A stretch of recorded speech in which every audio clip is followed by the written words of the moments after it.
یو ملګري تپوس کړی دی چې کله یو انسان په داسې وخت کې جومات ته راشي چې د ماسخوتن جمع شوي او تراویح شروع وي، نو دی بیا څه کوي؟ نو جواب دا دی، فقهاو لیکلي چې کله انسان په داسې وخت کې راشي چې فرض مونځ شوي د ماسخوتن او تراویح شروع وي، نو دی د 4 رکعته فرض ادا کړي، هغې نه پس 2 رکعته سنت وکړي او بیا دې په تراویح کې دغه امام سره شریک شي. او چې کله 4 رکعته تراویح نه پس دغه امام دمه کوي، که په دغه وخت کې ورته موقع برابرېده نو په دغه وخت کې دې پاتې شوي تراویح ادا کړي، او که په هغه وخت کې ورته د تراویح ادا کولو موقع نه برابرېده نو چې کله د مکمل تراویح وشي او وتر واجب وشي، د هغې نه پس دې بقایا چې څو تراویح ورته پاتې 2 وي 4 وي 6 وي 4 څومره وي هغه دې وکړي، د تراویح بلکل ټیک وي. او بل تپوس یې دا کړی دی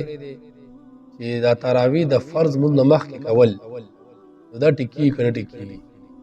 نو جواب دا دی، فقهاو لیکلي دي چې تراویح دا تابع دي د ماسخوتن د مونځ، یعنی تراویح به د ماسخوتن د مونځ نه پس کې که یو مسلمان د تراویح د فرض مونځ نه مخکې وکړي نو دا تراویح د ده نه دي ادا شوي، بلکې چې کله د فرض وکړي د هغې نه پس دوباره دا تراویح دی کوي.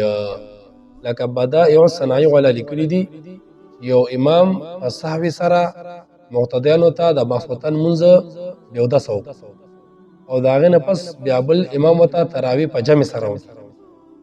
چې کله تراویح ختمې شوې د هغې نه پس پته ولګېده چې د اول امام اودس نو اوس په دې صورت کې دا قوم چې کله د هغه فرض راګرځوي نو د هغې نه پس په دوباره تراویح هم راګرځوي، ځکه د تراویح صحیح ټیم او درست ټیم هغه د ماسخوتن د مونځ نه پس دی.